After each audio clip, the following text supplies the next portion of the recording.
Κυρίες και κύριοι, καλησπέρα σας. Ονομάζομαι Παναγιώτης Κακολύρης. Ladies and gentlemen, good afternoon. My name is Panagiotis Kakolyris. I am the head of the Political and Elections Observatory of the University of the Peloponnese. I would like first and foremost to thank you all warmly for being here. The Center of International and European Political Economy and Governance of the University of the Peloponnese, the Neapolis University of Pafos, and Konrad-Adenauer-Stiftung have co-organized today's event in order to discuss a very topical issue, that is the role of social media in contemporary democracy, focusing on transparency, freedom of expression, accountability, and of course the role of journalists and the traditional media in today's digital reality. The idea was born in the aftermath of the incidents in Capitol Hill, and then the debate about the balance that is needed for today's democracy to find what I would like to call as the algorithm of today's democracy. Today's media cannot seen, of course, as just passive actors, because they are the ones which indeed influence what Habermas calls the public sphere. The digital agora, which is turned into an arena, Latin Roman arena. Now we have distinguished guests together with us, but first and foremost I would like to give the floor to the director of Konrad-Adenauer-Stiftung Greece and Cyprus office, Mr. Henri Bohnet. You have the floor, sir. Thank you very much. Good afternoon and welcome. Kalispera also from my side. It's my pleasure to open up this conference today, and I'm very happy that on behalf of the Konrad-Adenauer Foundation I'm here to welcome you. As you know, the Konrad-Adenauer Foundation is a political organization and a think tank from Germany. We are active in Greece and Cyprus already for 8 years now, and our main aim is to work with our partners in Greece and Cyprus to find solutions to common challenges, and also to create a network of people dedicated to freedom, democracy, and the rule of law. And what we are talking about today is about the fundamentals of democracy. It's about the freedom of speech and how social media are changing our landscape. Panagiotis has already mentioned it, the way we communicate with each other, the way we interact, but also the way politics are operating right now. We see that there's a change, especially during the pandemic as well. Now, some call the tech giants from the United States the new masters of the universe. And Panagiotis has already mentioned the pictures from the Capitol Hill, but also the way Twitter and Facebook could shut up Donald Trump when he was doing his comments, or the way Facebook behaves with Australia. We see that there's a new power emerging, and the question is if our democracies are able to withstand that. I'm very happy that my colleague Lefteris Petropoulos has assembled so many good experts on the topic from different points of view, from different countries. I'm very grateful to all the speakers for being here today. I'm especially grateful to the cooperation we have with CIEPEG and the University of Pafos. Thank you so much. And I also want to thank the translators who are making this event possible in 2 languages. Thank you all very much, and I wish us all a good discussion.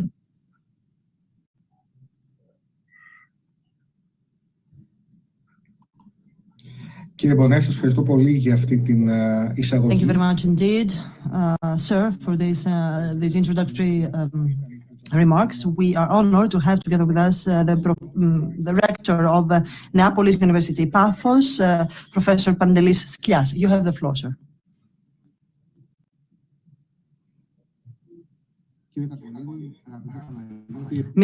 Mr. Kakolyris Panagiotis, good afternoon to all. Distinguished guests, ladies and gentlemen, it is a great pleasure and honor indeed for our university, the Neapolis University of Pafos, a university which, as I am used to saying, is found on the outskirts of the periphery of Europe, with all the challenges that arise therefrom. So it's a great pleasure and honor for us to participate in this event, in this quite topical panel, with a very topical title as to the role of social media in contemporary democracy. And to us this matters for many reasons, and I would like to share with you 3 main reasons why. First and foremost, the partnership and the synergy with the foundation as the Konrad-Adenauer-Stiftung, which has made extraordinary efforts when it comes to protecting and safeguarding and upholding democracy and the rule of law. And I do believe that today's event is very closely linked to the objectives of Konrad-Adenauer-Stiftung. I would like to take this opportunity to express my satisfaction for being today among good friends. And I believe that today's discussion will be the starting point for more discussions to follow in the future. Equally important, the fact that on this occasion, we cooperate with the Center of International and European Political Economy and Governance of the University of the Peloponnese. And I am delighted at the fact that together with us, we have distinguished speakers as Thodoris Georgakopoulos from diaNEOsis, a significant think tank that contributes to public debate significantly in Greece and abroad. Certainly Deutsche Welle, and of course the European Federation of Journalists.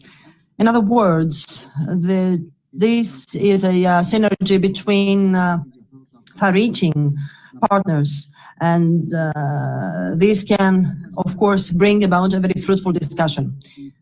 I also feel that this is a very topical discussion indeed for an issue that it's of extremely momentous, an issue that has to do with all the aspects of contemporary democracy, with the issues like representation that are connected to the traditional concept of democracy, but also has to do with transparency and accountability, as Mr. Kakolyris has rightly pointed out.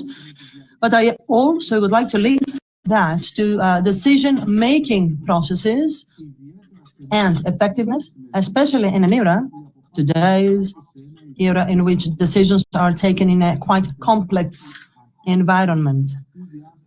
So I believe that this dimension of the role of social media with reference to contemporary democracy has to do with the traditional perspective about democracy, and I'm thinking of the, of course, the logic and philosophy behind democracy, as well as all the actions that are being shaped given the complexity of today's reality. The third reason why today's event is very important to us is that altogether we are trying to gain some insight as to the deep understanding of this complex and multifaceted phenomenon, and with a view to putting forward specific tangible proposals as to how we perceive the role of social democracy in contemporary democracy, but also how a business and institutional framework could face the aforementioned complexity. So once more, I would like to thank you for the invitation. I would like to thank all the fellow speakers and other participants. And of course, I am confident that today's event will bring about a very fruitful discussion. Thank you.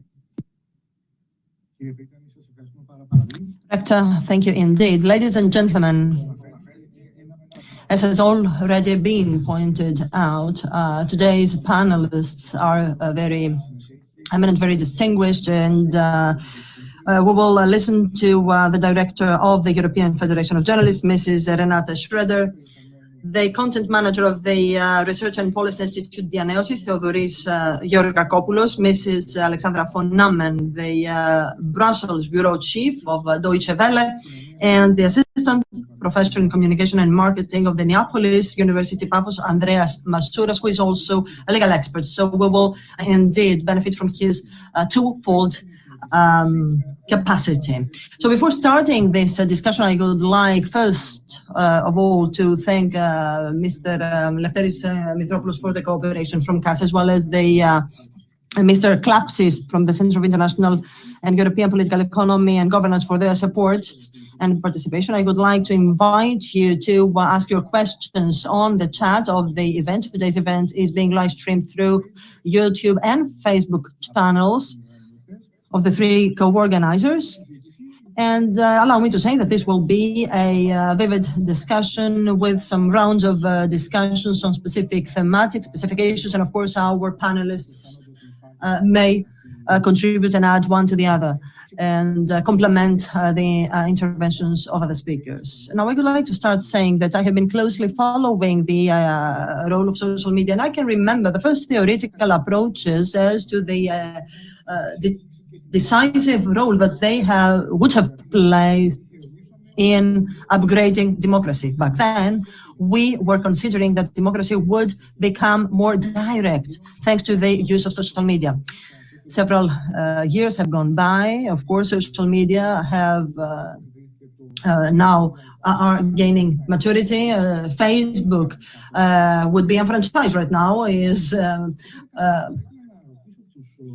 several years old. So I would like to ask our speakers to what an extent they believe that the expectations we had as to the contribution of social media and democracy are confirmed or not, and what, in their opinion, are the major challenges. And I would like to start with Mrs. Schröder. Thank you very much, Madam, for being here. You have the floor. Thank you very much. I have to admit it's not easy to follow Greek and English at the same time, and I appreciate very much the translator, but I will try my best, and I think I got your question. So yes, you are absolutely right. When Facebook started, I remember very well the Arab Spring. I remember also our journalists who were very excited and things were happening. And in many other countries there were some springs, but unfortunately we all know that I believe quite a few things have gone the wrong way. Why is that so? Facebook started in a very innocent way as a group of friends talking together, and now it's one of the biggest platforms. We always use the word GAFA, which is actually all the American tech companies. It's Facebook, it's Google, it's Amazon, it's Twitter. So it's a huge monopoly who completely base their business model on data, on big data, on targeted advertisement, which I believe is not helpful for our information digital ecosystem. I'm talking here from the perspective of journalists, and I fear that this business model is only accelerating what we are also living in part of commercial media in recent years. That is this clickbait philosophy. And unfortunately, this clickbait philosophy is not based on trusted news or information. It's based very often on crash, on sex, on polarized conspiracy information. There's a lot of research that says the more clicks, the worse the quality of the information.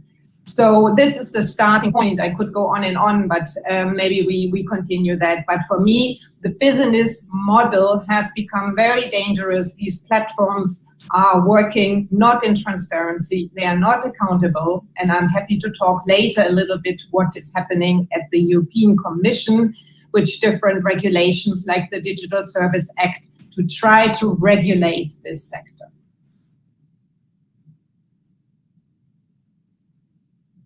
Έχετε δίκιο, δεν μπορούμε να αντιμετωπίσουμε τα μέσα κοινωνικής δικτύωσης όσο... You're right, indeed. We cannot see the social media as simple companies because they address to audiences that go far beyond the populations of entire countries while having a budget which exceeds the many countries' GDP. But we will see later on what the European Union can do to that direction. Now, I would like to ask Mrs.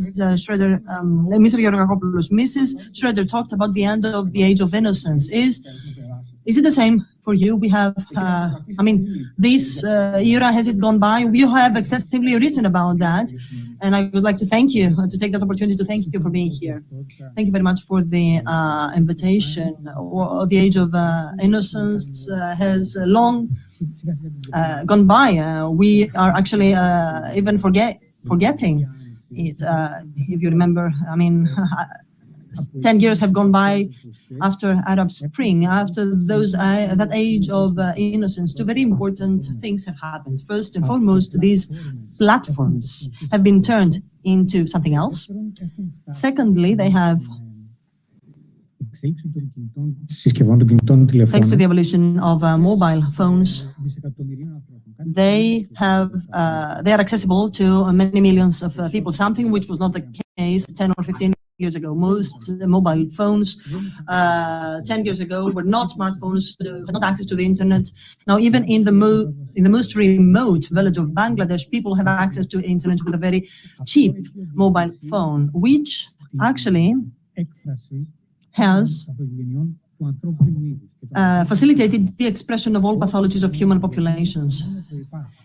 Because, of course, the phenomena we have been witnessing as the dissemination of fake news or the use of means of communication, not only for positive but also for negative objectives or purposes. The method in which some populations use those social media to organize even genocide. All that are existing phenomena. It is not thanks to WhatsApp and Facebook that these things happen. The fact is that these platforms today operate in order to facilitate these incidents. Now, when it comes to the core of their operation, this is something Mrs. Schröder mentioned. Now, when we used to be innocent, we were viewing those platforms as platforms, open areas, accessible to all, that would enable people to express one's views, their views, but this is not what they are. They are not neutral platforms as we used to believe 10, 15 years ago. Now we have algorithms that are well designed, well devised, well studied in order not to show what our friends post, but what the algorithm judges that increase engagement. How much time we shall spend on the platform, how many clicks we will give. The system sees what we see, what we view, understands what we like, and serves us all the same thing. And this is typical. And it is also typical that out of the extremist groups on Facebook, according to a survey commissioned by Facebook, and the results leaked, actually. It is in a survey of 2018. Those who would access radical groups on Facebook, 64% had found those groups, not because they wanted to participate or they were in search of them, but because the algorithm proposed those groups, which goes also for YouTube. So it is these algorithms that radicalize people, that actually trigger or incite what happened on Capitol Hill in January, or which facilitate the radicalization of the European youth who would go to the east to fight. This is the way in which they work, and this is very difficult to regulate. And this is the next step we need to thoroughly examine. This is the core of the problem. These are not neutral platforms, but specific algorithms which work in a specific way. Well, you have talked about the right on Capitol Hill, and as I said at the beginning, that was the very the starting point for today's event.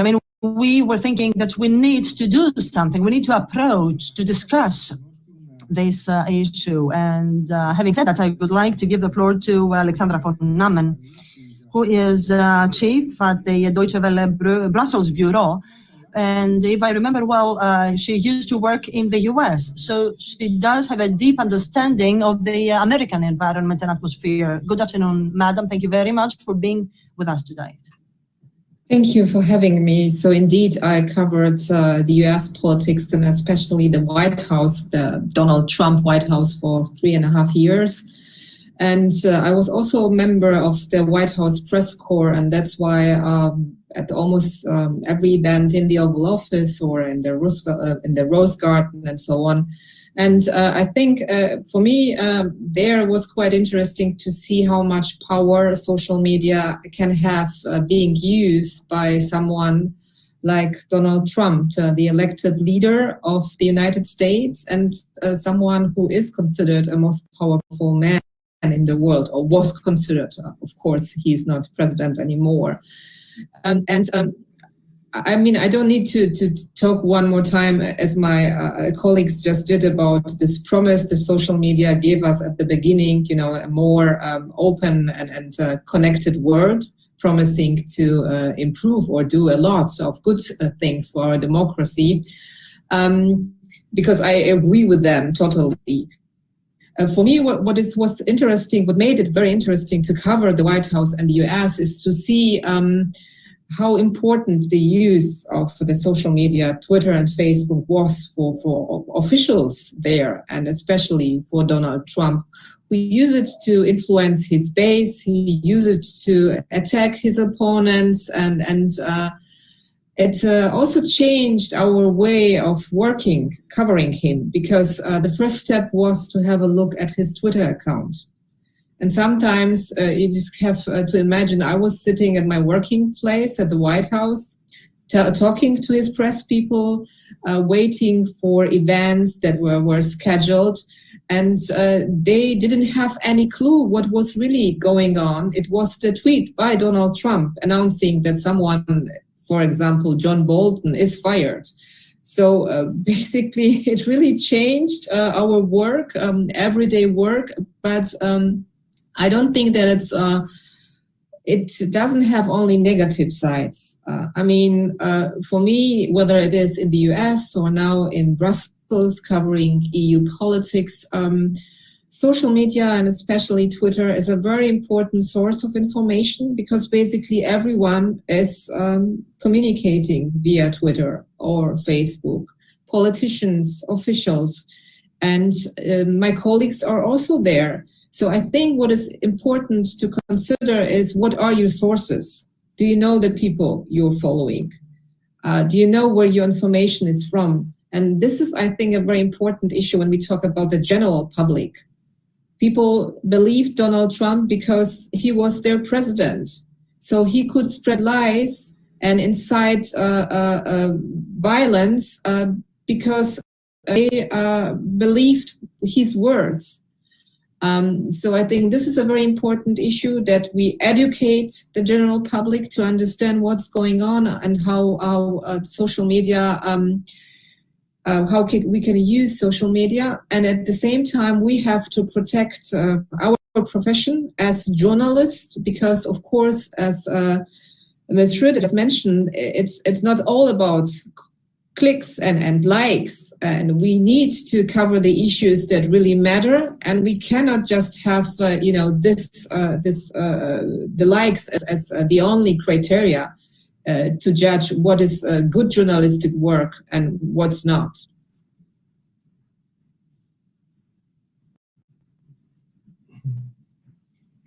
Κύριε Φορνάρα, σας ευχαριστώ πάρα πολύ για την... Thank you indeed for your insights. Now, our next speaker is Assistant Professor in Communication and Marketing at Neapolis University, Pafos, Mr. Andreas Masouras. Good afternoon, sir. Thank you very much for having accepted our invitation. And I would like to ask you, what is your view? What do you feel about the expectations we had about social media with your dual capacity, that of a legal expert and a professor in communication? Thank you indeed for the invitation. Very interesting things have been said by the previous speakers. Both technical issues and institutional issues have been touched upon. And you know, I am quite concerned and alarmed. Why? Because we were expecting of characterizing social media as a new medium, as a digital medium, because there's a substantial difference I would like to elaborate on shortly. They tend to become a traditional medium, a medium with the characteristic of what we call the traditional media. And what is that? What is that characteristic? They passive recipient of content and message. The passive recipient who actually is not a synonym with the logic and the philosophy of social media. Social media are based on interaction. This is the basic foundation of social media. When this interaction is not free, or if this interaction is put in a strictly technological framework, as the one described by Mr. Georgakopoulos, guided by the various algorithms, or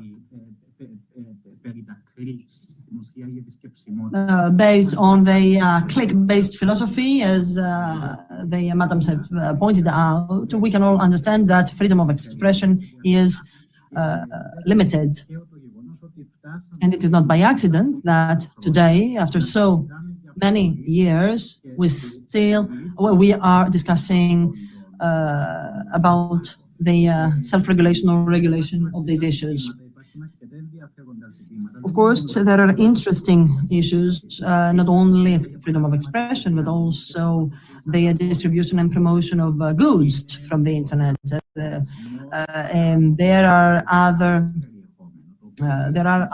issues that have to do also with the harmful content, the issue of fake news, the issue of who, at the end of the day, bears the responsibility, the legal responsibility when it comes to content. Is it who publishes that content, or maybe also who reproduces that content? So these are many of the issues that have emerged, and these are the issues that we need to deal with. Also at the level of the European Union, a serious debate started in 2018. However, still there are pending questions, pending issues that need to be addressed.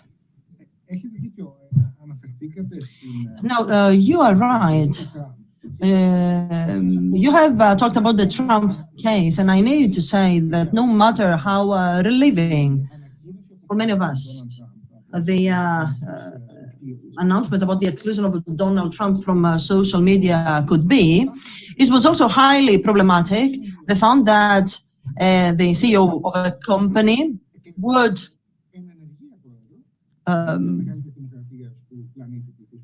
actually censor the leader of such an important leader, elected some days after being elected with so many million votes, and after so much time, there's no judgment issued by a competent court. So what is the starting point for this right? Or can we allow those people to assert those platforms, Facebook or Twitter, for example, to assert that right?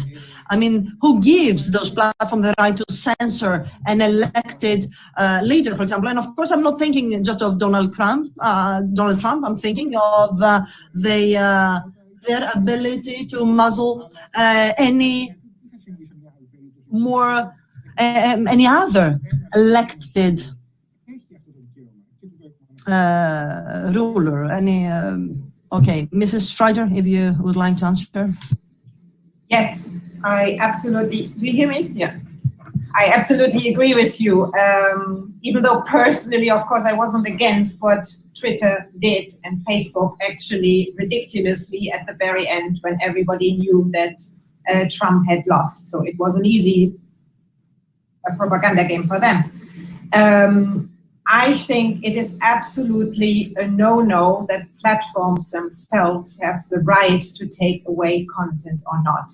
This should be done by independent lawmakers based on international human rights. I think that is very clear, and I also feel that this is something that the European Commission is hinting at, and I feel the new Biden administration may be on that side as well. And I think it will be very important to have a stronger cooperation now between the US and the European Union As I said before, the European Commission at the very moment is working on a regulation on the Digital Service Act and Digital Market Act, actually to come up with a regulation regarding the liability of platforms and also the economic power. And we have asked that very much, that yes, there must be regulation, but yes, it must be based on international standards and human rights standards. We don't need new laws for that. We have all the laws there are.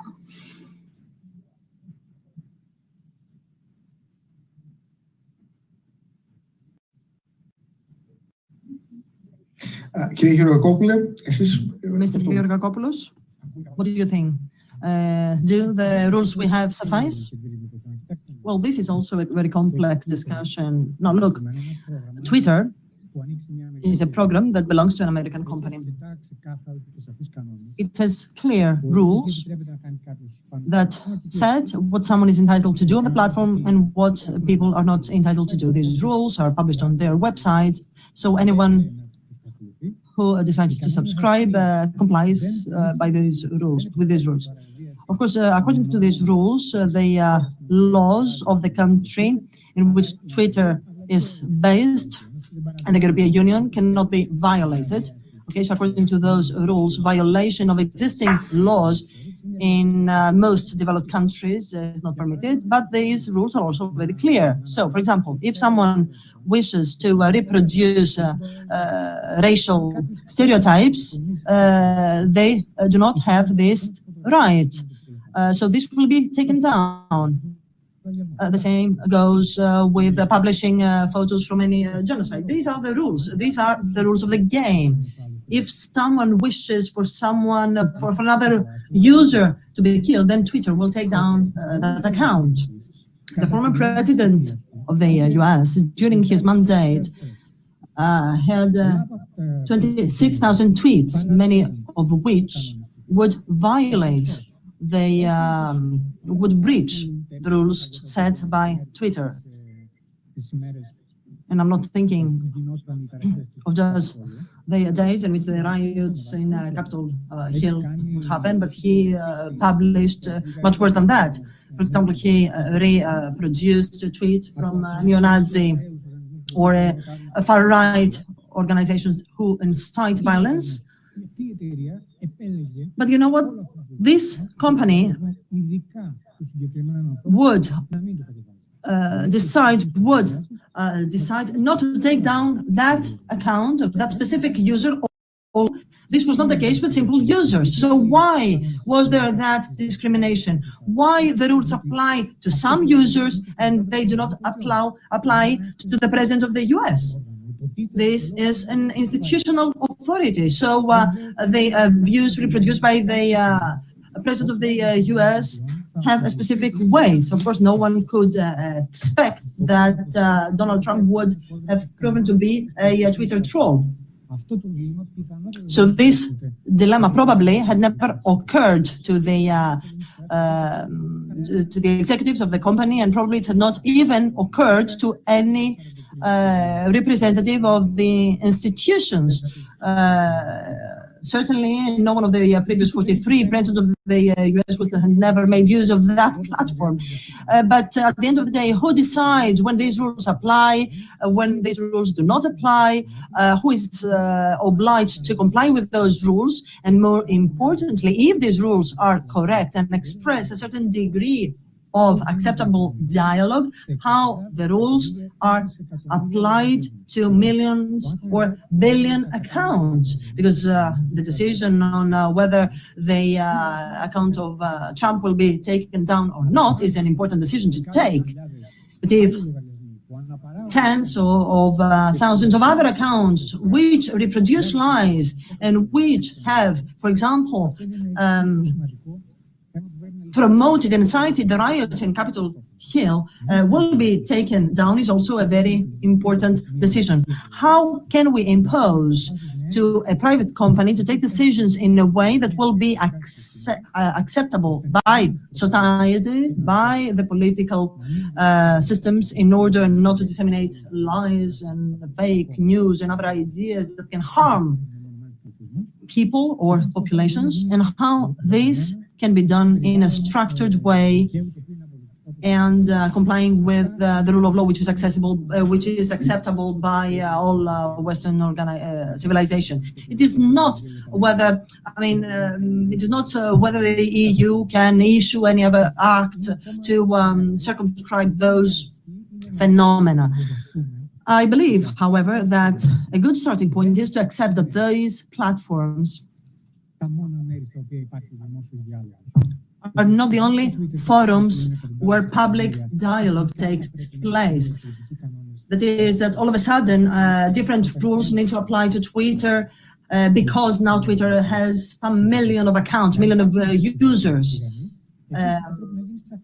If there are dividing lines, then we need to acknowledge them. The boundaries are not very easy to discern, and any legal expert can help us to that. What is sure is that the executives of these companies have failed to address situations over the past years that no one expected, not even they, some years ago, when they were designing those platforms. So this is unmapped waters we are actually navigating in, uncharted waters, but we need to bring about a solution. And of course, no one lives forever, nothing lives forever. Maybe this is an opportunity for something new, for new technological solutions, given that these solutions have been spoiled.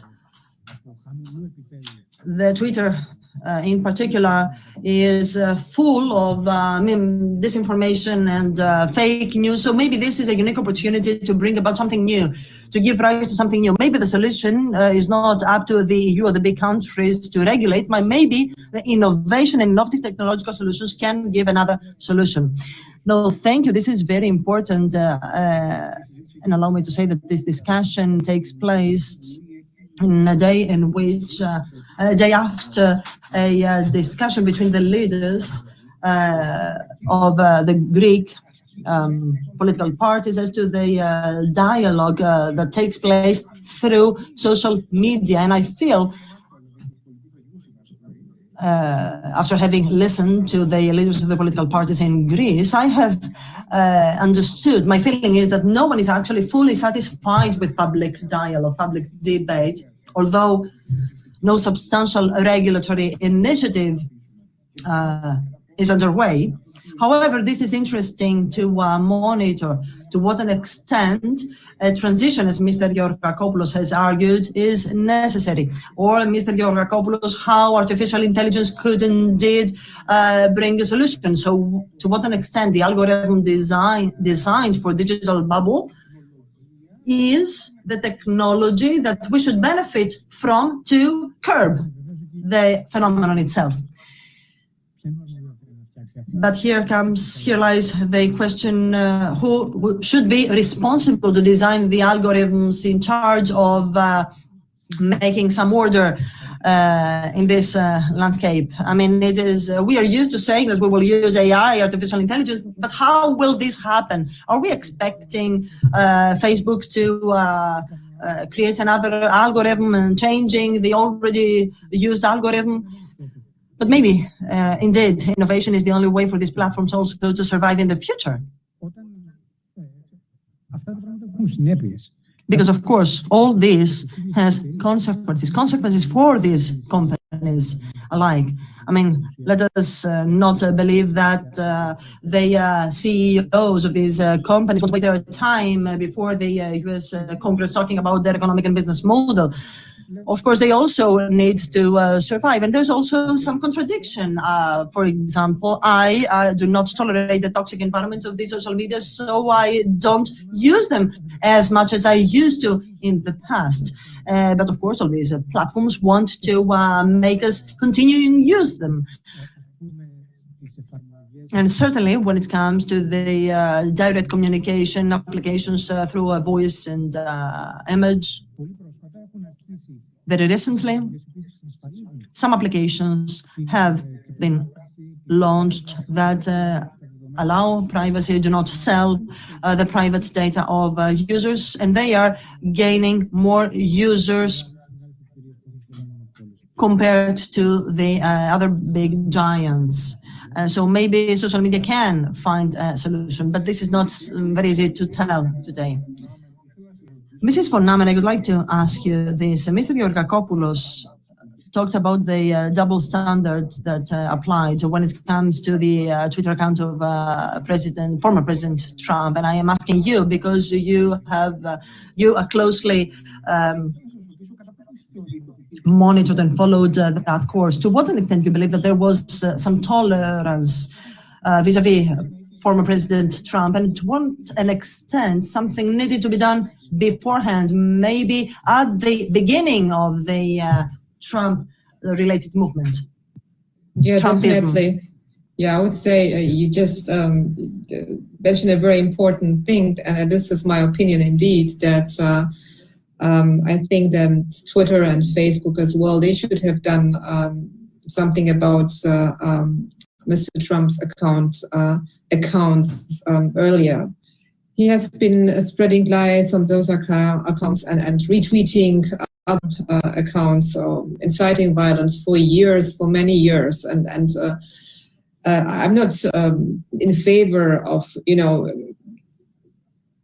the fact that a company, a tech giant, has the power to shut down a president. But I'm just saying that they didn't do anything about his tweets or Facebook posts for a very long time. I think for two reasons. The first reason was the number of his followers, I think at the end 88 million, if I'm not wrong. And of course his position. He was the elected president of the United States. So I think that was the two main reasons why they didn't do anything for a long time. And it's also very telling that they shut down his accounts after it was clear that he is not going to be reelected. However, I also believe that it's wishful thinking to assume that we can have a political political discussion outside the social media again. When we just look at the numbers, in Europe alone, in the European Union, I wrote it down for myself, 88% of people at the age between 16 and 24 years use social media. And so we have to assume that they are going to continue to use social media in the future. And that is why I think it's important to have indeed new legislations, new regulations to rein in the power of the big tech. Because the problem is that Amazon, Apple, Google, and Facebook, they are so powerful. More competition would be good, but they are, of course, preventing competitors from becoming so powerful. And that's why I think we need more regulation. We need to try to rein in. And now we have the chance with the new president in the White House, and with other countries also willing to do something about that. It's maybe a good moment right now to work together, because only working together we have a chance to change something when we talk about different companies, American companies and European companies, European users, American users. So I think that's the only chance to rein in and to change something. However, I think that the solution is in establishing new rules for everyone and not having international lawmakers deciding anything, because I am really not sure if any international lawmakers would have gone so far and decide to shut down the account of a president of the United States. So I think that we have to have something better than that, I would say. Σας ευχαριστώ πολύ. Έχω δύο κατηγορίες ερωτημάτων. I do have two categories of... Μία κατηγορία έχει να κάνει με τα fake news, θα τα αφήσω στη συνέχεια αυτά. We will talk about that shortly. There are the two categories of questions. One has to do with fake news, and secondly, the institutional response, because I do believe also that loose self-regulation does not suffice, although this sparks reaction of who believes that there's not control on the internet. The social media are part of the international ecosystem. Of course, I do not believe that the freedom of the internet should be challenged. This would also be unfeasible, of course, but I'm wondering whether it's high time we created new institutions, new supranational institutions. Put simply, if we need an international internet law that would provide for specific rights, specific processes, and sanctions. Of course, I am aware of the fact that no organization can have the real-time speed of social media, but maybe they should not be a deterrent in attempting to find solutions.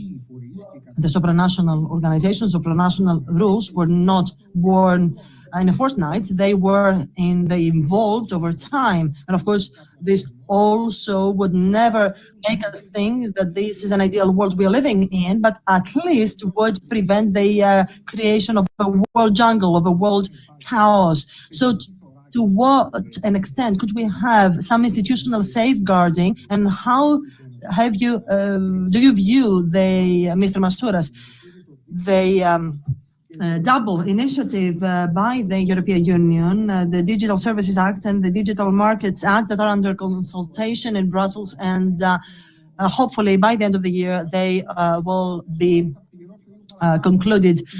Given that you have the legal expert's hat, you will pay the price for this double capacity of yours. Thank you very much. First of all, I would like to agree with you as to the fact that self-regulation cannot be the solution to this problem because of the digital and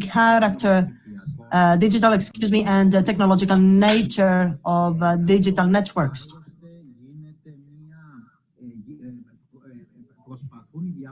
This is why, besides, various entities are attempting to regulate things progressively, gradually.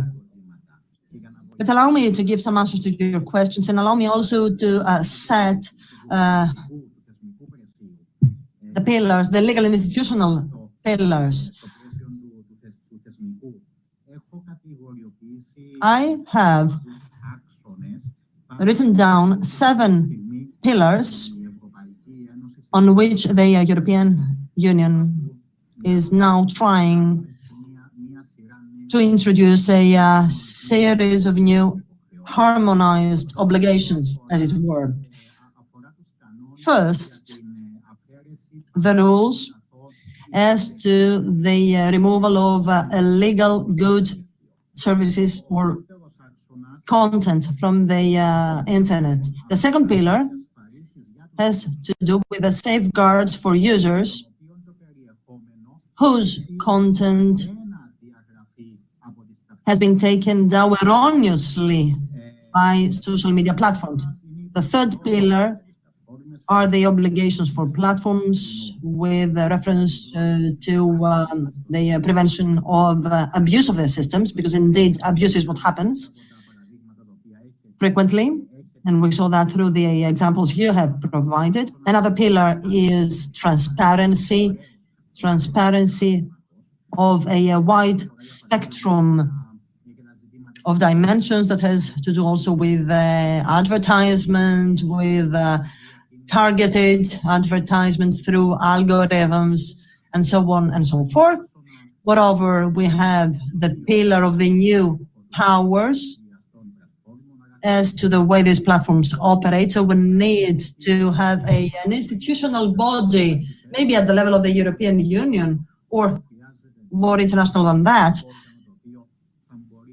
you name it, but we need an institutional body in charge of, for example, interpreting specific matters that arise at the level, regulatory and institutional level. Another pillar which is extremely essential, is tracing users. And this has to do with two parameters. First of all, the content, which is illegal. And I'm thinking of fake news, for example, or even some examples coming from the criminal law, environment, child pornography, for example. So we need to have rules set about tracing users. We need to be able to know who is the identity of who makes specific posts, and this has to do with the last pillar that has to do with the cooperation between public authorities to guarantee the proper enforcement of rules and laws. Allow me to dwell on some conclusions of my experience. Now, we recently had to handle a case of child pornography in Cyprus, and I was impressed when Europol sends a sign for illegal content. Now, this is promptly identified, but when the things happen the other way around, so when a national authority tries to ask questions to these platforms, Facebook, for example, to have some answers on specific criminal matters that are being heard, for example, then it is very difficult to have an answer. And if this happens, if an answer is given by these platforms to the national government, then this comes with a great delay. And here there is an institutional gap, which is very dangerous indeed, because, you know, we cannot discuss freedom of expression and on the other side have this. So certainly we do have some contradictions here, and we need to take care of re-regulating on this. Now, thank you very much. And you are actually facilitating in the question I would like to ask Mrs. Schröder, to what an extent these tech giants should feel the stringent hand of a country government, of a national government. Maybe it is different when it comes to the European Union, because there are institutions in charge of that. To what extent the European Union should try to impose itself on the tech giants to that direction, Ms. Schröder? Thank you. I'm not exactly sure if I got the question, but I just wanted to say two things. One, which already has been said before, is the question of freedom of expression, which remains utterly important. And that's why I before also stressed the importance of international human rights standards, because as you all know, everybody has the right to shock, to offend, and to disturb. And even if we want it or not, this right should exist. Second, we don't want to give to politicians the right to define what is disinformation. You use the word fake news. I really do not like this word, because it has been completely misused by Trump and other politicians in Europe to journalists who are trying to debunk politicians' disinformation. As we know, disinformation is a big part of it is coming also from political propaganda. And I think that's very important to use. Regarding the European Commission and what they can do vis-a-vis the platforms, I've been a member of the so-called, or I am a member of the so-called sounding board, where the platforms sit to draft a code of conduct. And you can imagine that we have been very disappointed by the first exercise of the code of conduct, even though we have to admit that during the COVID crisis, they were able to debunk, they were able to do some of the work, because probably it was not part of their business model. But when it comes to their business models, and that of course is utterly important for that, which was said already before, to have a content moderation that is transparent and accountable, to have transparency about the way advertisement is going, about the algorithmic work, about all the data they have, also in terms of data protection. It was now the General Officer of the European Data Protection Office who also started saying this targeted advertisement is actually against European data protection policy, which for us was a very good sign because, as was said before, targeted advertisement is wholly dangerous. So now within the DSA, what we are asking for is self-regulation probably is not enough. It should be some sort of co-regulation. But it's true. The elephant is out there and it's not easy. We don't want to give to the platforms the power to decide what to take off and what not. So we need counterbalance and counter-checking. And I think that's what is at stake now. That's why it's quite difficult. We had now a first round again with the platforms where, I mean, I was sitting there and I say, this is theater. They were really pretending they are the best and they're doing everything to get rid of this information.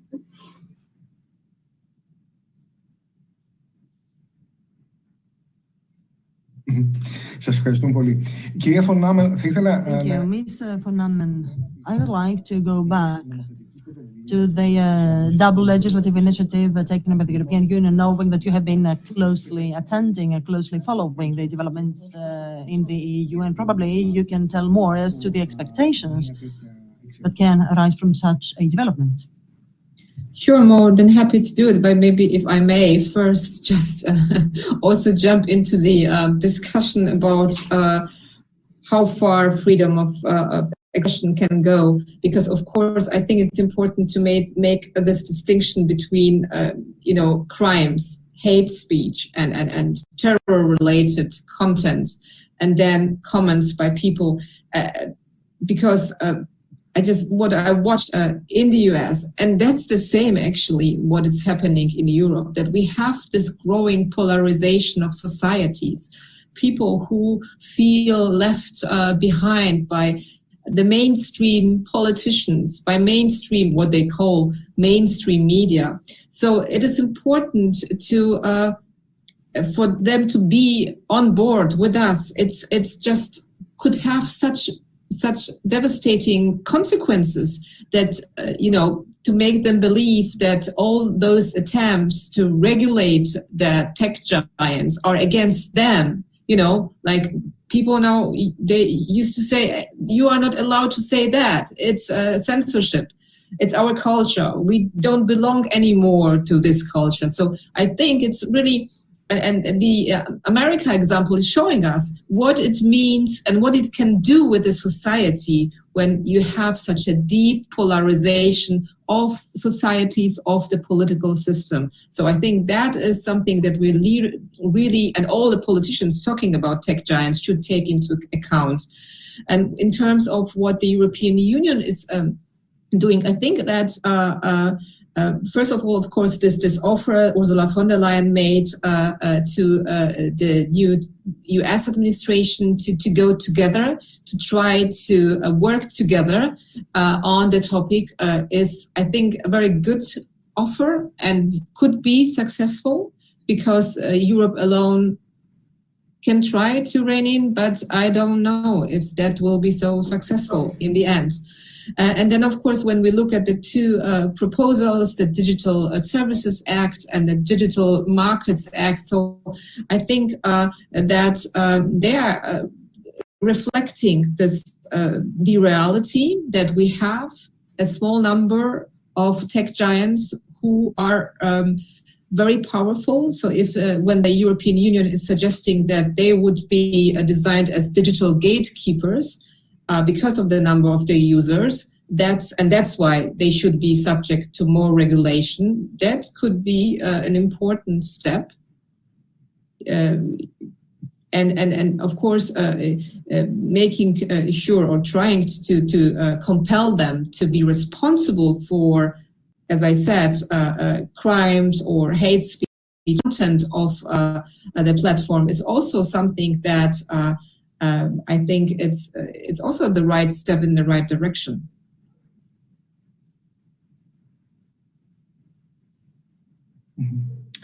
Σας ευχαριστώ πολύ.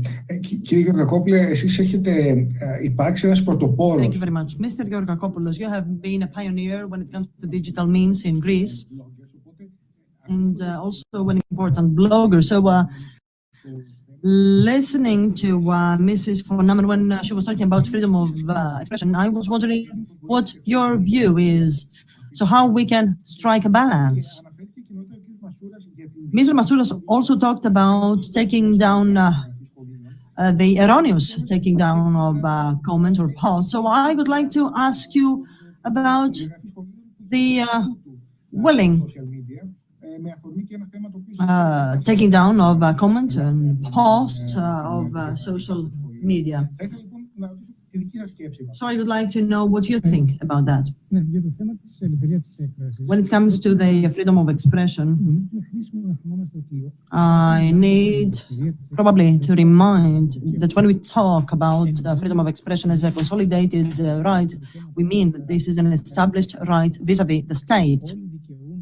So we are all entitled to express our view, to express our opinion freely without being persecuted for that reason, which does not mean that a program on a smartphone or a computer is not allowed to have specifications that make it deviate from that from a direction. Even account, for example, on one blog or on one platform does not wish to accept comments, or a blogger does not wish to or does not approve specific comments and wishes to cancel them, then they should be free to do that, to delete them.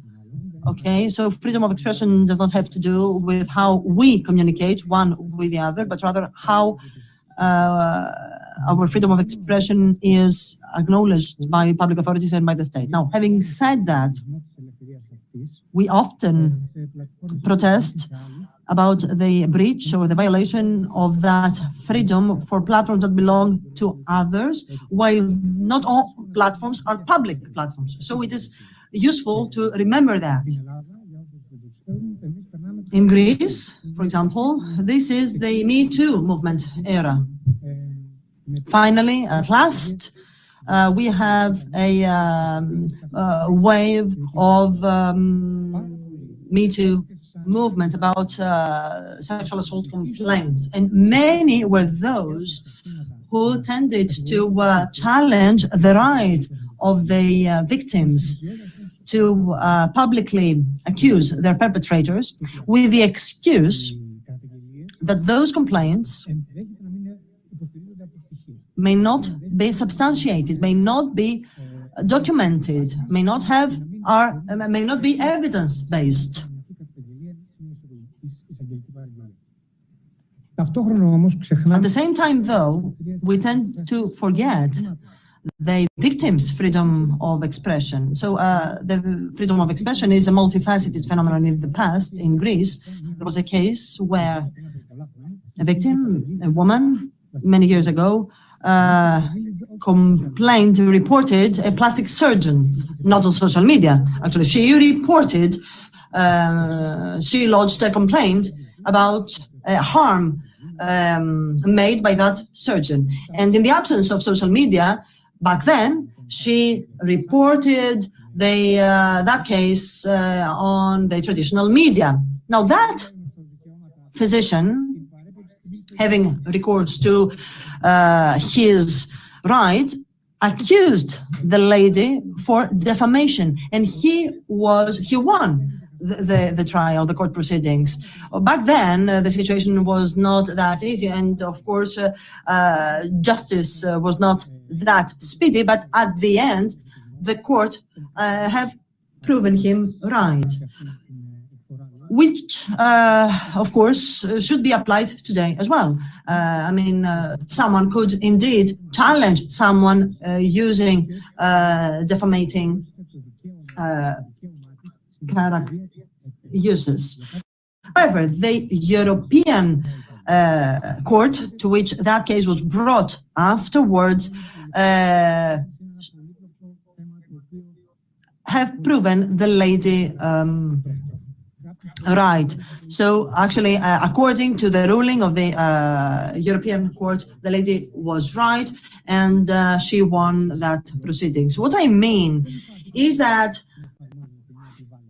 there is no reason why specific rules should apply unless specific legal motivations exist or specific legal conditions apply. I am free to decide how my blog will be structured. I don't mean to, for example, welcome comments which I don't approve. The same goes for Facebook. Facebook is not a public platform, so Facebook needs, or any platform whatsoever, needs to be entitled to delete specific comments or accounts, or not accept specific accounts or comments, given that they are not public platforms.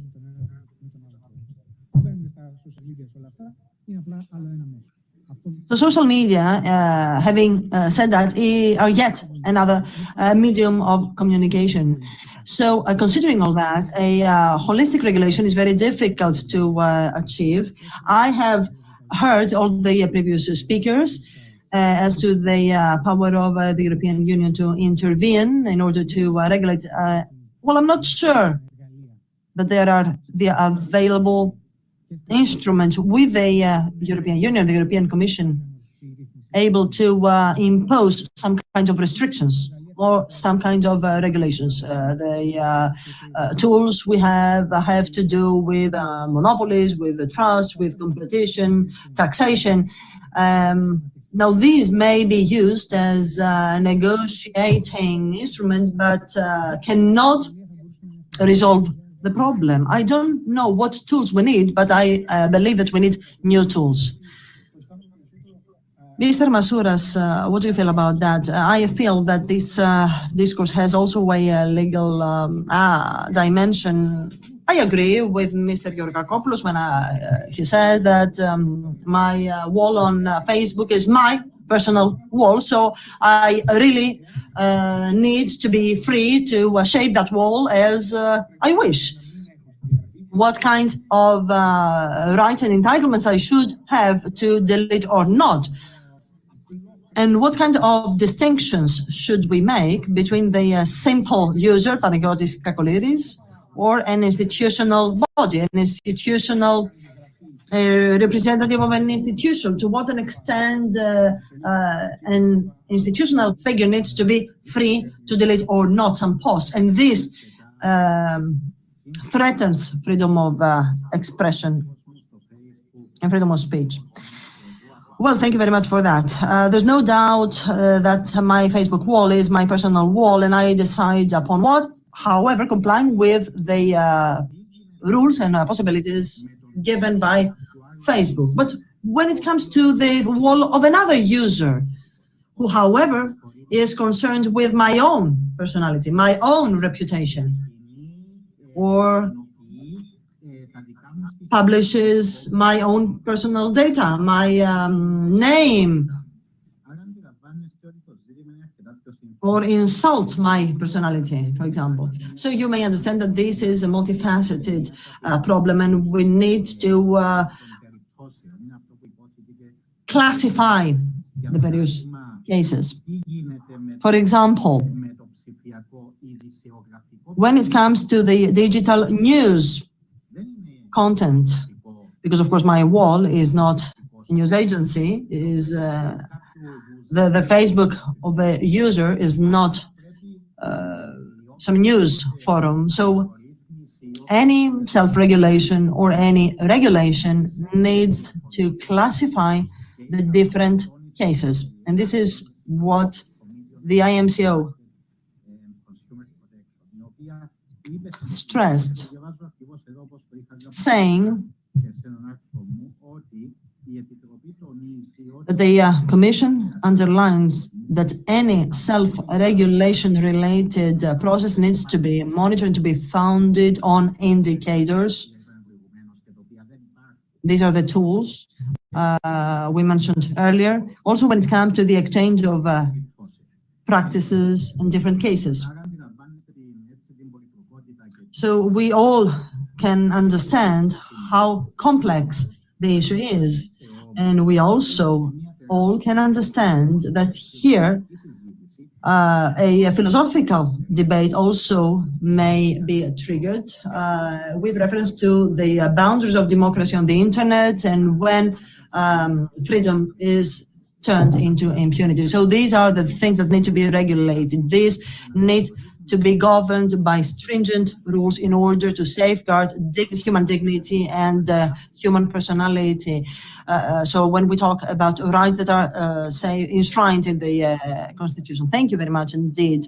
Now, there are plenty of questions that have to do with fake news, and I take the opportunity of having a majority of journalists here among our panelists. So I'm wondering whether there is any way we can address fake news and to what an extent this is an organization for traditional journalism to regain the user's trust, to restore the confidence of people and become a safeguard, a warranty of objectivity. So to what an extent, when I see on my timeline some news agency, I see that, I view that as a valid piece of news, item of news, and I can make the difference between real news, genuine news, and disinformation. So is this, Ms. Schröder, an opportunity for traditional journalism? Whatever you mean by traditional journalism, I would rather use the term ethical journalism or trustworthy journalism. And nothing against traditional journalism, but we also had traditional journalism, which has not been good journalism. There is a lot of poor journalism, and there has always been. But yes, I think it's a period where, and we have seen that during the COVID crisis, research has shown that people go much more to branded news, to news they trust. In many countries, it's public service media, but in other countries, it's the traditional press or it's a special online digital startup. There are different trusted media in different countries. And that has been shown. In some countries, subscription rates have, for example, also in the States, the New York Times, the Washington Post, they have even profited of all these Trump years. They have really heightened their subscription rates. And I think it's very important to talk subscribers because they are the best guarantee for quality journalism. It's not the advertising market, which in any case is falling down. We also, I think, have been invited much more often to such meetings because people realize that ethical journalism, media pluralism is not the best and only, but one of several antidotes to disinformation.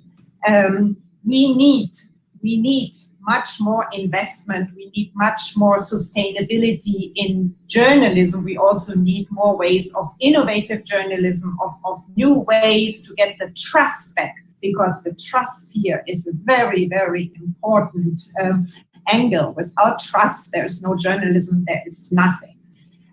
So that's very important. And besides the importance of journalism, I just want to say, because we have been very legal, and having said that, I do want to repeat that I think we need the same laws online and offline, and we have international human rights standards. We have the European Convention of Human Rights. We have the Council of Europe and Court of Justice are key, and this is very important.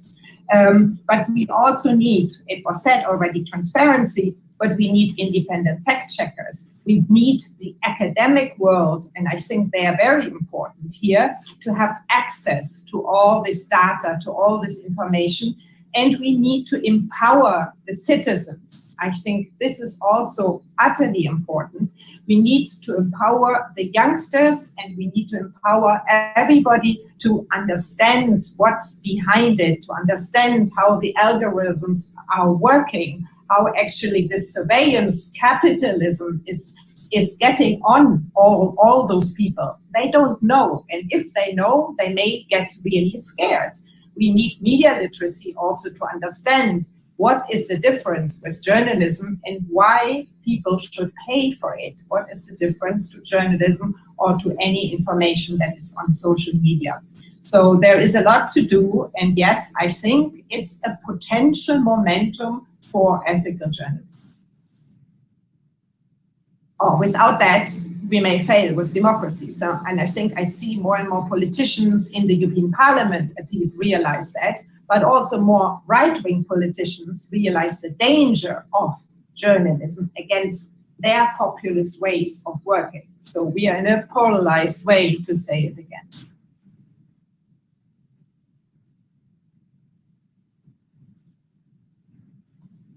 Αξιόπιστη, συνδρομητική δημοσιογραφία. Reliable subscription journalism. Well, another dimension of journalism occurred to me. The public interest journalism, at least as this is exercised by Deutsche Welle, which I believe is a typical example of a pillar of a trustworthy journalism at the world level. Not the only one, of course, but I am thinking of Deutsche Welle because Mrs. von Nahmen is here with us, but not only for that reason. Deutsche Welle indeed has, through the Global Media Forum also, that takes place in Bonn, some interventions, and it constitutes the basis for what we call as a reliable journalism. So having said that, I would like Mrs. von Nahmen to have your view on that. Well, I can only agree that it's important to be aware of what's going on as a journalist, as a media outlet, as DW, Deutsche Welle, of course. And it's also, I think it's becoming increasingly important to be transparent about how we do our work and whether there could be mistakes. I think this is a very important issue that and also, it helps us educate our users, our viewers, to show them what is our process of reporting, how we try to make sure that everything is correctly reported. This on one hand, and on the other hand, as just mentioned, I think it's becoming increasingly important that we do have this role as fact checkers, that we can provide the story behind the story, that we can convince our users and viewers that they can turn to us if they have doubts, if they have questions. This is important because only this way we can survive as a news media outlet. And of course, when we realize how many people, young people, are using social media, we also have to be there to reach them, to get them, to convince them that we are one of the media outlets they can trust. And also only if they know our work, they can be convinced of that. And this is, again, a very tricky position for a news media or a media outlet. Then being on social media and publishing, reports on social media, it also means that you don't have the entire control because the tech giants are not transparent enough as what their algorithm means. So if you try to reach your users and you are on Facebook or on Twitter, you can never tell, who is really controlling what's going on there because you don't have an idea what the algorithm is. So that's a dilemma and a tricky situation for journalists and for media makers. But I would like, if I may, add one more thought on the whole situation. We are talking here about social media, how to rein in, do we need more regulations? Do we need like a new tech tool to be able to handle the situation? But I think what's going on social media also reflects what is going on in our societies. I already spoke about the polarization of societies, but our democracies are also in a sort of crisis.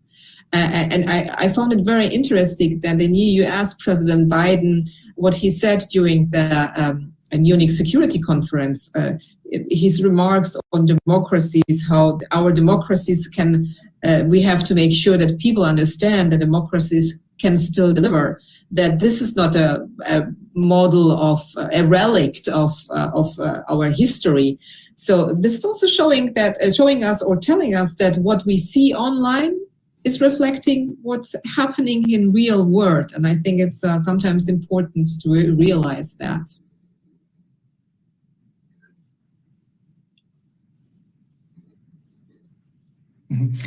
Να βάλω μια διάσταση ακόμα, γιατί... I would like to add yet another dimension, because maybe this me a lens when it comes to specific parts of our society, but this does not mean that, of course, they mirror the whole society, the entire society.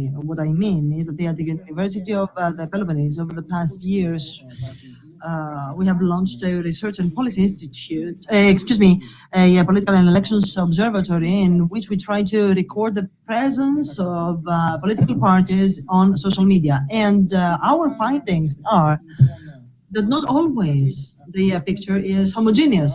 For example, we can see some cases as UKIP, for example, in UK, which in 2015 had more followers than Thodoris, that were the first party, but soon later,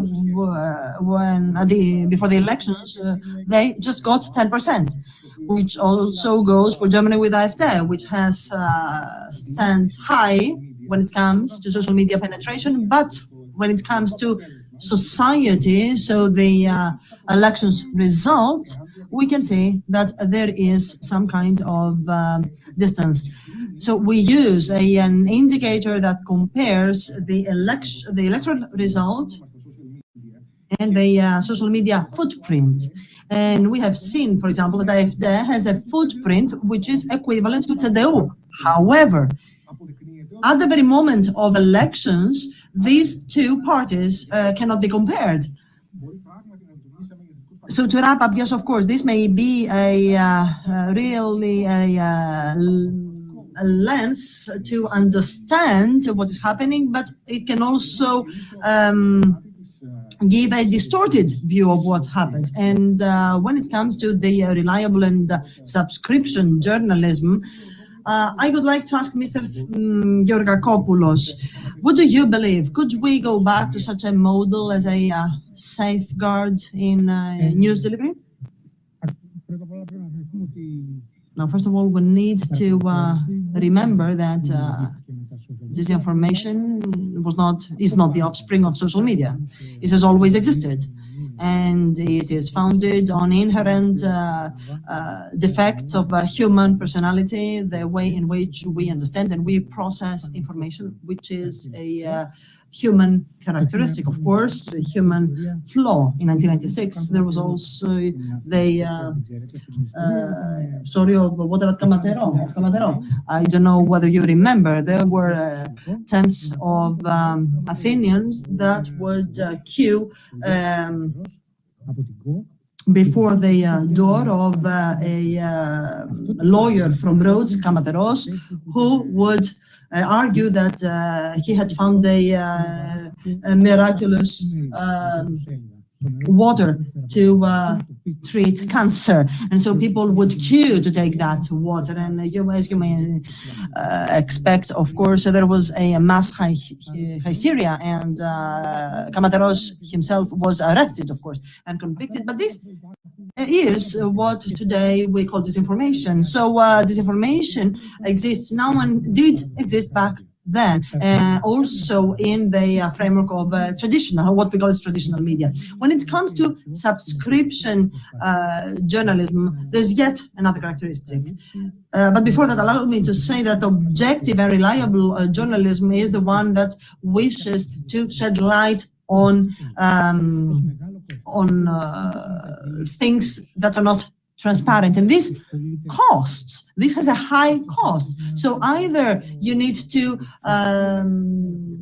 ensure that you have that money from advertisement or charity, but it costs high, especially when you convert the news outlet in a subscription outlet. Then this is, of course, an advantage as against the enemy. Disinformation is for free. It has always been for free. There are no misinformation privileged places, channels. The disinformation is eternally consumed and reproduced, and with the help of algorithm, this is indefinitely reproduced. So maybe a solution would be to invest in sustainable models able to preserve good, objective, and reliable journalism, but it would be addressed to an elite. This is useful, but we need to have sources out there. Someone needs to try to find things, to investigate for that. And if the sources are there, then someone needs to refer to those sources. But this has been under trial since many, many years. The alternative models and paradigms of journalism, how we can ensure India will be full of documented information rather than disinformation. This has been at stake, and it has been tried by distinguished organizations around the world since more than 10 years, and the challenge has not been addressed as yet. And certainly, what you said is very critical, and we need, of course, to keep it very realistic, because, of course, we don't mean to give the erroneous impression that the entire that social media actually mirror and reflect real society. So real society actually is what we read in Twitter society. You have rightly pointed out that this is not the case. This is a distorted lens. Twitter is a distorted lens. This is not a monopoly of information. Some 100 millions of people around the world use it. The elites use it to fight about things that for the simple people, the simple layman, is fully unknown. And the real political debate takes place on the social media, and this is the real problem. The great audience is not familiar, is not aware of what is happening on Twitter. Most of the simple people, the great populations, do not even use Twitter. It is the elite who actually use Twitter to embark upon the path of this political debate. So allow me to recap. A good journalism has managed to address the problem of disinformation and has not managed to do that successfully yet. Secondly, the social media do not mirror, may mirror other trends, but not exactly what is happening in our societies. Thank you very much. Before the end of today's discussion, I would like to ask some final remarks from all of you. And I would like also to ask you whether you're optimist or not as to the possibility to strike a balance between democracy and social media, to what an extent social media may constitute a medium, some means to uphold democracy, to enhance citizenship, active citizenship. I would like to start with you, Mrs. von Nahmen. Thank you. I just raised my hand previously because I wanted to comment one more time on what you and I think Mr. Georgakopoulos was saying, that that social media doesn't mirror what's happening in the real world. It's true that social media is not one-to-one what our reality is, but I would still insist that what is happening on social media shows what's happening, what problems we have in real world and in our societies. And they are, of course, potentiated on social media. As we can see, it's the same with political discussion. It's angrier. It's in a less civic way that normally we would discuss topics in normal life. But as I said, I still believe that it has to do with our real problems with regards to the state of our democracies and with regards to the polarization of our society. I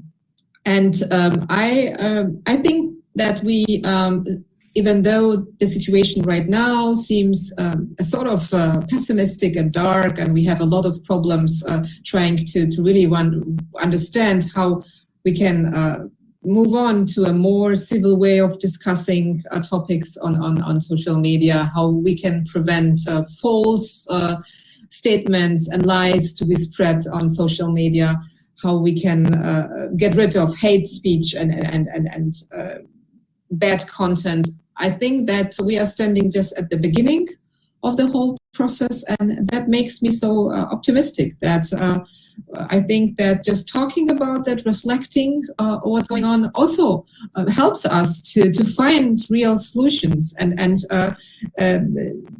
Google and Facebook, they had 2 decades, right?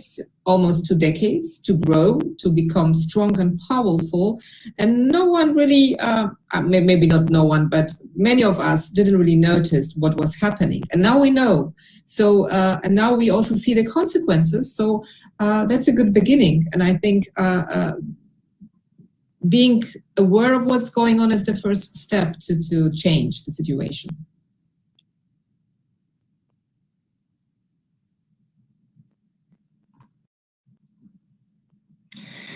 Σας ευχαριστώ πολύ, κυρία von Nahmen. Thank you so much indeed. Mrs. Schröder, you have the floor for some final remarks. And I would like also to ask the same question, whether you are optimist with reference to the recent developments in things. Είστε mute. Thank you. Είναι το χαρακτηριστικό πρόβλημα που έχουμε πάντα.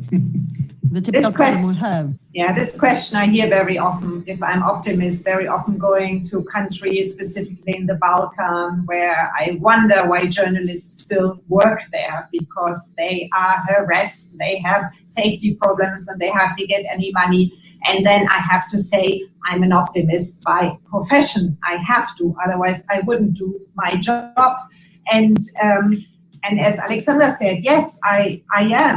I think we are living in a very special period, but I think we also have to see it within history. We have had a rather short period now, I think the 80s, 90s of democracy, of peace in our little area of Europe. We have to add that as well. But let's look around the world. Let's look at all the wars we've always had. Even in Europe, it's only been a while. We've always had polarized societies. We have always had a lot of shitstorms around. So at the same time, we have probably more literate people than we ever had before. We have new technical means of doing news stories and what have you. So on the one hand, there are hope. And when I talk to students and young people, they always make me hopeful. But on the other hand, yes, we have all reasons to be concerned, to stand up, to be loud, to be in solidarity with those who are being attacked. To be honest, I've never had in the Netherlands, in Germany, in sort of Western countries where journalists are being attacked on the streets, where public service media, like in the Netherlands, have to hide the logo, which is sort of like Deutsche Welle, a trusted logo, because otherwise they are being attacked. So indeed, something is wrong out there, and we have to deal with that. And we also have to look at ourselves and see what have we been doing wrong. I said before, we have to leave the Eiffel Tower. We have to go on the streets again. We have to invest in local journalism. We have to, this is the role of journalists. And of course, we had this discussion on sustainability, utterly important. Without that, it's not possible. But journalists have the possibility to bridge, to speak out to different groups in society, but they have to do that going out. It's not enough to stand, and that, of course, with COVID now being the home office, is not necessarily so easy. We are at the moment actually every day talking to our Belarus colleagues, and yesterday I had a meeting again, and it really drove me to tears because I've been there a few times and I know how incredibly courageous they have been. But they are starting to crack down. They are starting to get our colleagues, our association there, to get depressed. And we feel incompetent. We know it's geopolitical.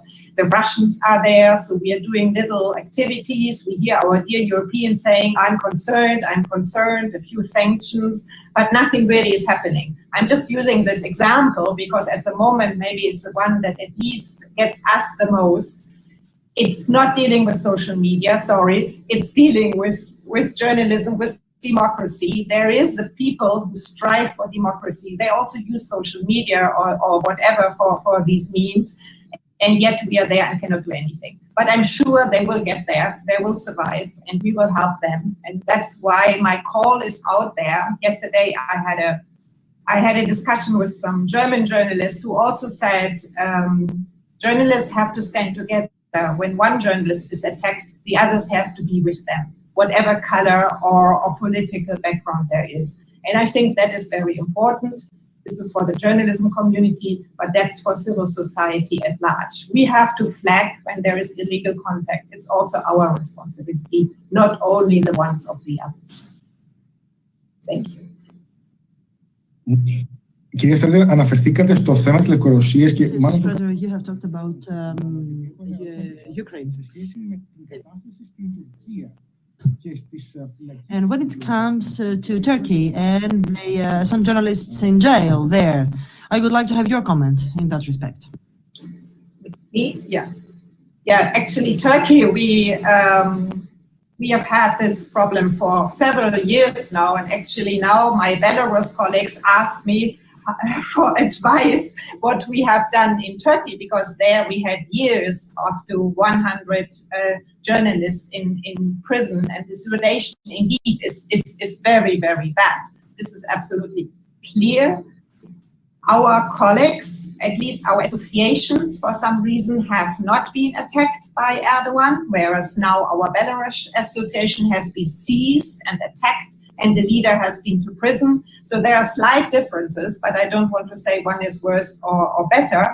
Our Turkish colleagues are fighting. I've also hardly seen so many courageous people, and somehow they are very resilient, even though the situation remains, of course, utterly difficult, and there are too many journalists in prison.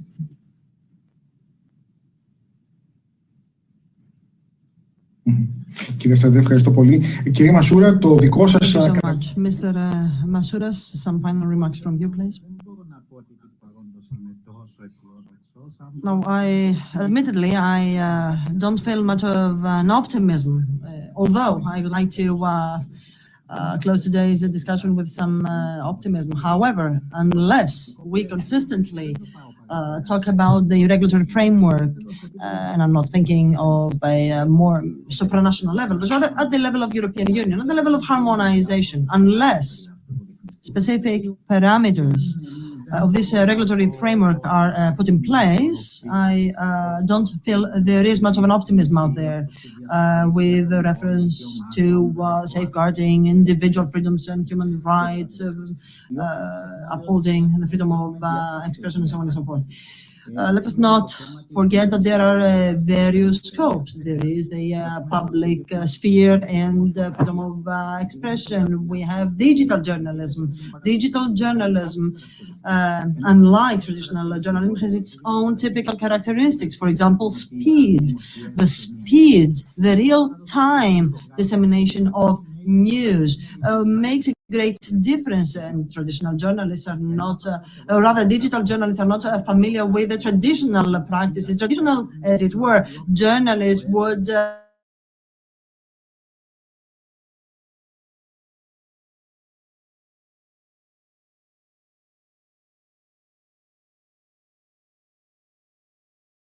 by using just their password, they may make a post at any time. So there's a code of conduct that is required here for digital journalism, and digital journalism may, of course, benefit from the rules governing traditional journalists in order to gain from that long-standing experience of journalism at large. And I would like to touch upon a practical element, a practical parameter when it comes to access to information. Mrs. Schröder mentioned about that earlier. The problem today is the fact that there is a gap there, and we find it difficult to have access to information, which is why, although some cases are brought to courts, many cases do not make it to, do not make their way through the court because there is no access to information. The competent authorities cannot have a fully fledged communication with social media, and there is a problem with storage of information as well. So if someone insulted me and 2 days afterwards just they took down that content, how can I go to the court and indeed prove that there was defamation and that my personality was insulted by a user, or even issues pertaining to communication, market? So there's a framework we need to codify, we need to classify, we need consistency and cohesion, and especially we need harmonization. Once we have the necessary tools, once we codify the necessary indicators, then come and ask me again whether I'm an optimist or not. Thank you. diaNEOsis is an organization, is an institute which systematically contributes to highlighting inequality in a very quality way, similar issues. This is why I would like to ask the final comment by Mr. Georgakopoulos.